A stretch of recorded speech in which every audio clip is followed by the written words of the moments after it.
Here I am once again on the other side of that Gazmia tour that I really struggled through but still managed to claim some victories in. Enough so that we can give Pavlov another level up, and I'm really not sure where to go with this because I was going to go another point of recovery, but actually 3 is fine for a Classics rider and he will have 3 whenever he's on a peak.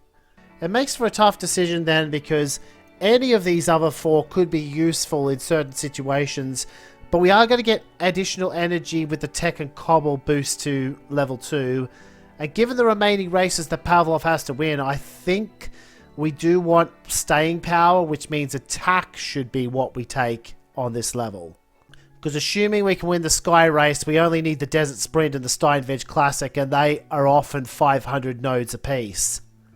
Ah, and that's nice. We only have a minor peak with Pavlov, but we come in as a 2-star favourite. That's better than we usually do, and some of these favourites ahead of us have no attack points.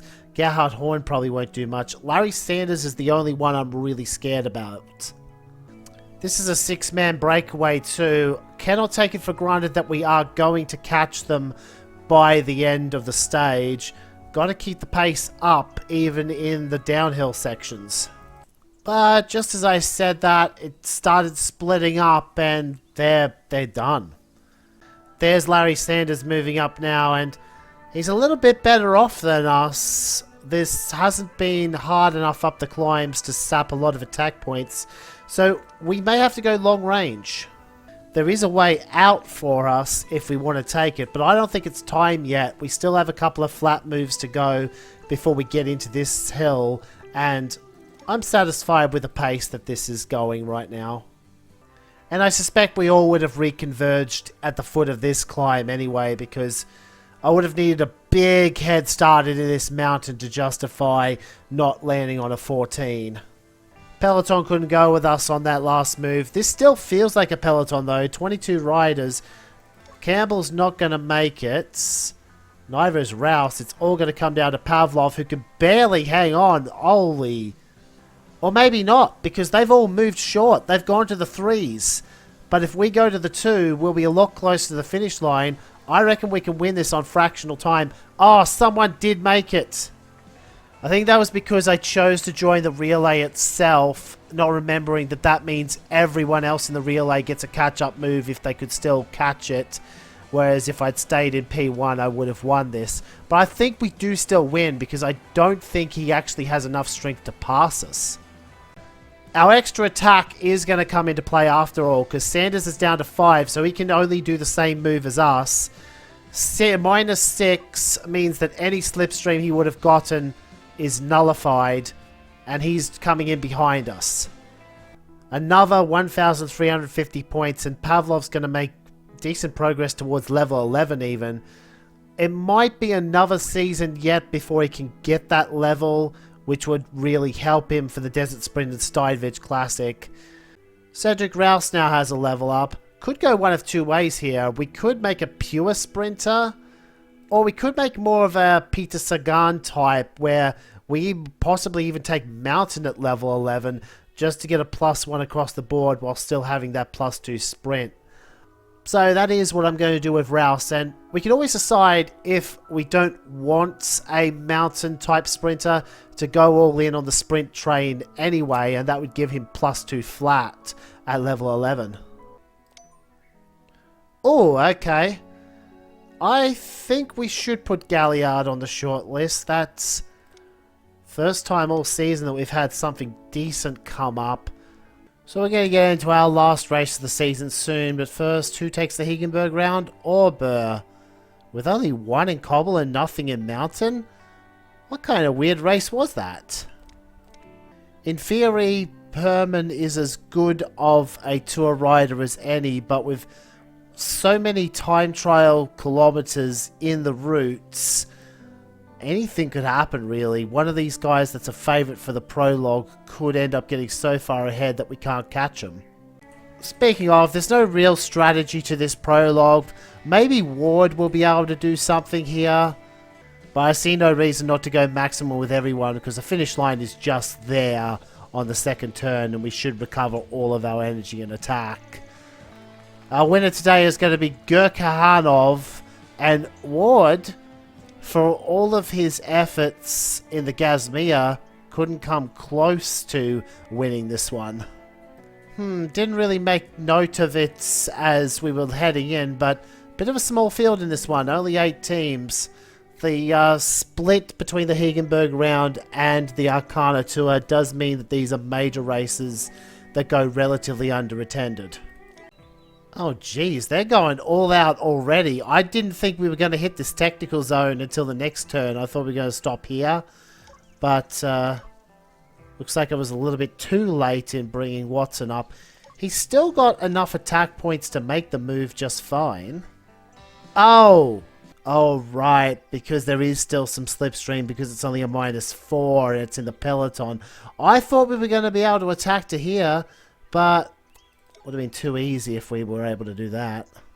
And now the opportunity to win this stage has passed us by, although someone has let out the attack for us, so it doesn't really matter that these guys repositioned behind us. Indeed, I think the best we can do is not get involved in petty squabbles like stage wins for now. We're playing this for the long haul, and that means we're not even going to sprint for this. And the annoying thing is that all of these time trials act as semi-rest days for riders like Maya, so we can't really take advantage of our energy. Awkward climb here for the time trial, especially for some of the lesser riders who are just making up the numbers. It's going to be difficult to get Kramer up there. And it's not just Kramer either. I think realistically Rouse and maybe even Watson have to stop at this 5. Nah, that wouldn't be good enough with Watson. He can in fact get all the way to this 3 in 2 turns. We just have to use a lot of extra attack. But I might hang back a little with Watson, stay with this yellow jersey group. That way I don't have to use any attack on the next turn, and we've got 13 left to send it on the final stretch. We are still going to lose some time to Maya, but at least he's running out of attack points and we're not quite going to use all of ours. We're going to have a few in hand. Ward came through in 5th position. Yeah, these time trialers are just too good. Didn't do too badly with Watson in the end. We moved up to 3rd in the overall. We were about 5th. They ditched Kramer on the last move, and now they're setting it up so that this is jumpable whilst taking part of the flat into consideration. Not that anything was in play regardless. The relay went so hard on the following move that not even Rouse could have done anything. It's a 7-3 just to keep up. So if it is going to end in a sprint, might as well put Rouse in the relay, and that'll have the double up effect that I can do work for Watson. But Herman's well positioned in P1, so if there was an attack, he would have been able to latch onto it regardless. I'm not entirely sure. It depends on how quickly this gets momentum blocked, but I suspect this is the right spot for Rouse to be in. Gatti doesn't have a lot of attack, neither does the next several riders. No, Klaus Heinrich was able to get 3 of them all. So now we're way too far up the front and we needed to be behind Gatti. That doesn't mean we can't try and sprint it anyway. Oh, we're gonna win this? No one had the power to get over that because we were able to put that much momentum on the field. Doesn't do anything for us GC-wise, but if we can't get any separation at the end of this stage, at least we know Rouse has a good chance of taking green. And here it is. We're only 130 nodes away from the finish line, and everyone else worth a toss has moved up too, so no point delaying it any longer. Couple of big moves means there's no real split yet. Some of the stragglers who aren't concerned with GC decided to bail out early. But we're still going to have 17, actually make that 18 riders barreling down. Ward will probably drop out eventually. This time I left it super late to put Rouse in the relay, and I think that's going to pay off because actually the attack is up the road. The peloton has not followed that.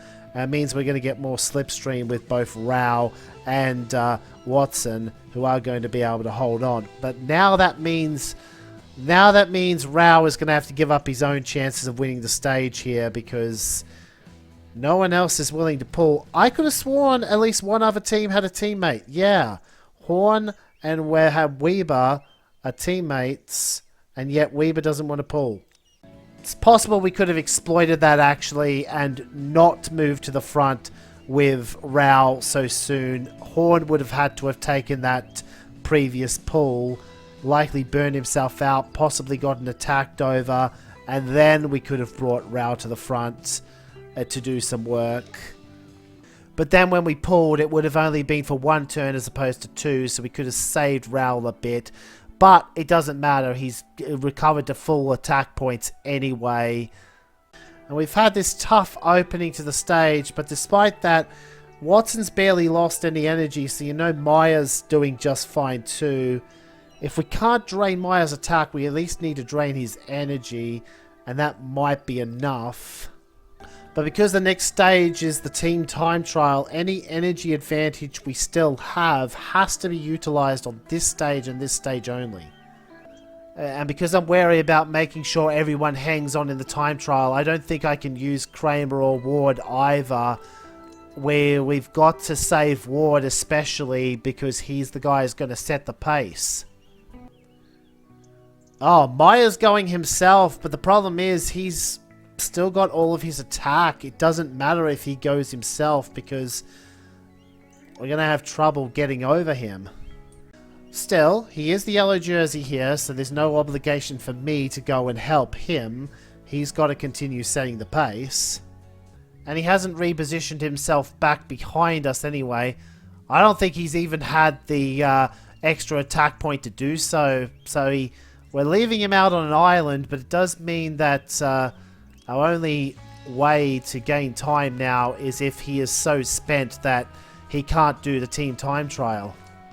And meanwhile, and as for the sprint, we can probably go for it if we want to, but I think even if we put some momentum on it, Weber and Asimov got just enough to go over the top of us anyway, so third place is what we would get either way.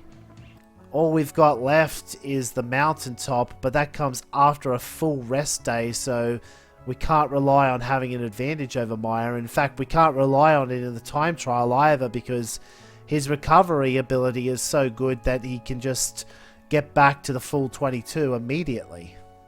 And I think I've just boned it immediately because I was trying to play coy, save Ward for the run after we make it over the mountain, but I don't think we even make it over in 2 turns because 8-6, 1 point slipstream gets him to here. We're not going to be able to take Rao, and if we can't take Rao's, we definitely can't get Kramer over. The saddest part is, my strategy would have still worked had Rouse been just 1 point faster, because then we could have used Watson to at least get Ward and Rao over. Kramer, who cares? Because we were going to have to drop Kramer either way in order to maintain any speed, otherwise our max move here is a 8-3. Considering how badly we squandered a chance to get to the 12 node, we're not actually losing as much time to the yellow jersey as I would have feared. It's still going to be a shocking defeat that may also bring Alpha Mitch back into the tour standings, but at least we've managed to claw it back to just a few tiles by the end of the trial. But that could not have gone any worse for us. Everyone gained time on Maya except for us in the GC, and now we're back in 4th. And we could have so easily finished 4th amongst the teams rather than 7th if I didn't try to get cute with our first move too. The tour is still winnable, but now we're going to need a monster of a stage 9 or 11. Failing that, we're going to have to wear Maya down so much that he completely cracks on the last day.